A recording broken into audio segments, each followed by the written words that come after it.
وقل رب زدني علما. Assalamualaikum warahmatullahi wabarakatuh. Alhamdulillah, Allahumma salli ala Sayyidina Muhammad ibn Abdillah wa ala alihi wa ashabihi wa dhurriyyatihi wa mawalah, amma ba'd. Berjumpa lagi dengan An-Nawawi Learning Center ALC spesial Ramadan. Pada kesempatan ini kita lanjutkan silsilah hadis Arba'in An-Nawawiyah, hadis yang kedua yang diriwayatkan juga oleh Umar bin Khattab radhiyallahu anhu. Qala bainama nahnu julusun 'inda Rasulillah sallallahu alaihi wasallam, ketika kami duduk bersama dengan Rasulullah sallallahu alaihi wasallam pada suatu hari, idh tala'a alaina, datanglah kepada kami rajulun syadidu bayadhi thiyabi, seseorang dengan pakaiannya yang serba putih, bukan hantu ya. Pakaian yang serba putih artinya pakaian gamis yang serba putih. Syadidu sawadi sya'ri, ya, rambutnya yang lebat dan hitam. La yura alaihi atharus safari, yang tidak ada orang satu pun yang tahu dari mana arahnya beliau datang. Wala ya'rifuhu minna ahad, dan tidak ada satu pun di antara kami yang mengenalnya, kata Umar bin Khattab. Hatta jalasa ila Nabi sallallahu alaihi wasallam, sampai dia duduk di hadapan Nabi sallallahu alaihi wasallam.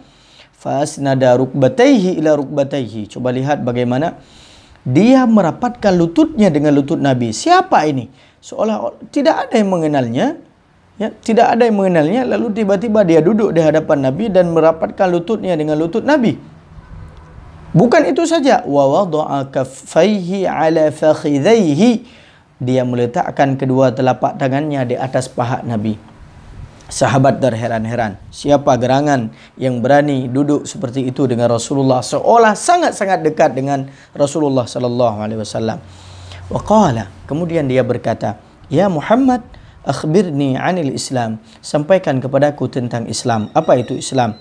Faqala Rasulullah sallallahu alaihi wasallam, Rasulullah sallallahu alaihi wasallam bersabda, al-Islamu, Islam itu adalah engkau bersyahadat la ilaha illallah, antashhada an la ilaha illallah wa anna Muhammadar Rasulullah, dan hanya saja Nabi Muhammad itu adalah, dan bahwasanya sesungguhnya Nabi Muhammad itu adalah utusan Allah Subhanahu wa ta'ala. Maka ini adalah syarat seseorang masuk ke dalam agama Islam, yaitu dengan melafalkan dua kalimah syahadat.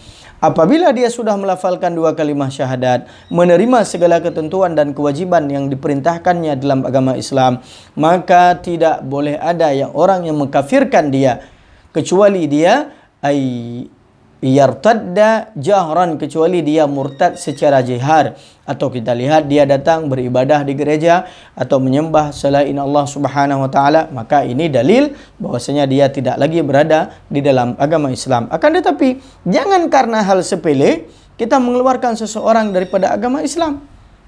Banyak di antara kita, saudara-saudara kita yang melakukan hal tersebut, naudzubillah. Ketika ada orang yang salah sedikit perbedaan furu'iyah dengannya, dia langsung mengkafirkan saudaranya. Jangan pernah mengkafirkan orang. Tujuan kita, tugas kita adalah memasukkan orang ke dalam agama Islam, bukan mengeluarkan orang Islam menjadi kafir kembali. Na'udzubillah. Maka ini adalah tugas kita. Kemudian yang kedua, tuqimus shalah. Ya, yang kedua engkau dirikan salat. Kemudian yang ketiga, wa tu'tiyaz zakah, engkau menunaikan zakat, wa tasuma ramadan, wa tahujjal baita in istata'ta ilaihi sabila, dan engkau melaksanakan ibadah haji ke Baitullah apabila engkau diberikan kemampuan oleh Allah Subhanahu wa ta'ala. Maka hadirin yang dimuliakan oleh Allah, ini adalah landasan Islam, pokok-pokok daripada rukun-rukun agama Islam. Apabila seseorang melakukan ibadah puasa, menunaikan zakat, menunaikan ibadah haji, lalu solatnya tidak ada, maka ini tidak sama sekali diterima oleh Allah. Artinya tidak ada fahalanya yang berbekas, tidak ada fahalanya yang tinggal. Kenapa? Ibarat kalau kata orang Aceh, tatukat ia ngeraga, di mana air itu akan tinggal. Kalau kita mengambil air itu dengan sebuah raga yang bocor, maka sudah tentu itu akan senantiasa tidak akan bertahan amalan-amalan yang kita lakukan. Artinya ibarat seseorang yang mendirikan rumah tanpa pondasi, di mana dia akan meletakkan atap. Sungguh kalau angin itu datang, itu langsung terhempas dan langsung rusak. Maka itulah ibarat orang-orang yang meninggalkan ibadah solat.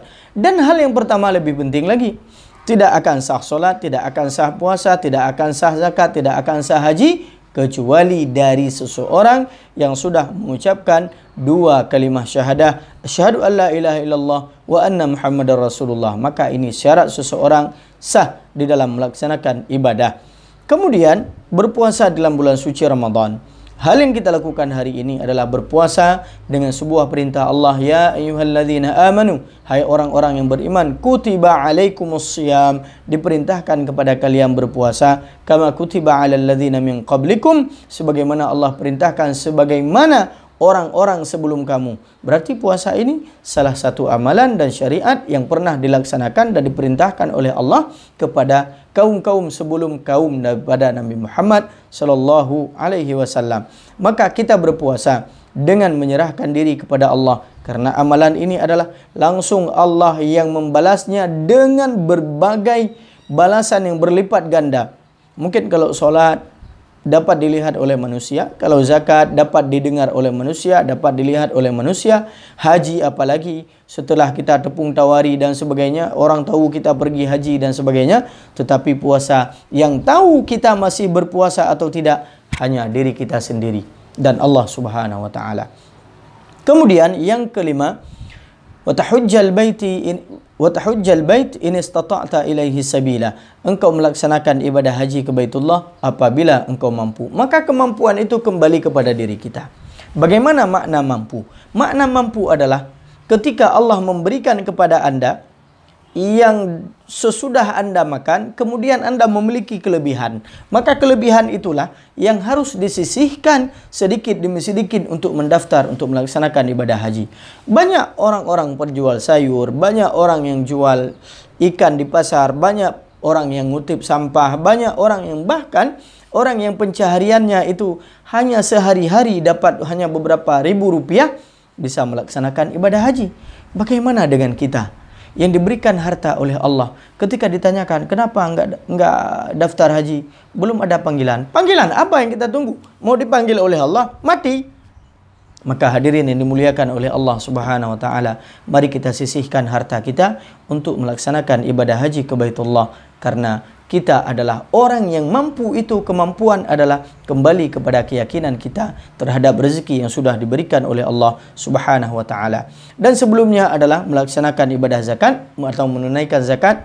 Maka zakat adalah hal yang tidak dapat dipisahkan dengan solat, karena senantiasa Allah mengikat dan mengqarinahkan keduanya ya di dalam berbagai ayat-ayat Al-Quran, dan Rasulullah juga mengqarinahkan keduanya di dalam beberapa hadis Rasulullah SAW, sehingga seorang khalifah yang sangat lembut, yaitu Abu Bakar, sangat lembut Abu Bakar, tetapi beliau tegas orang-orang yang tidak mau membayar zakat dan menunaikan zakat. Beliau mengatakan, la uqatilanna man farraqa bainas shalah waz zakah, aku akan membunuh dan memerangi mereka yang memisahkan kewajiban solat dan kewajiban zakat. Maka ini pentingnya zakat. Zakat adalah penopang ekonomi umat Islam.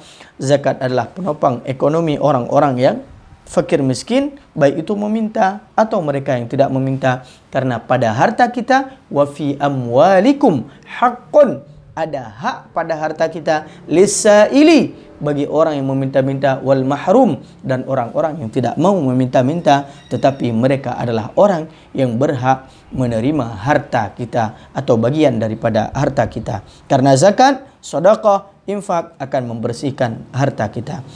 Kemudian qala sadaqta, kemudian dia Umar bin Khattab mengatakan, ya, orang tersebut mengatakan, ya sadaqta, engkau benar.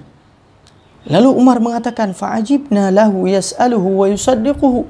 Kami heran, orang tersebut datang bertanya kepada Rasulullah, ya, tiba-tiba dia membenarkan apa yang disampaikan oleh Rasulullah sallallahu alaihi wasallam. Maka ini adalah satu hal yang luar biasa yang membuat sahabat semakin heran.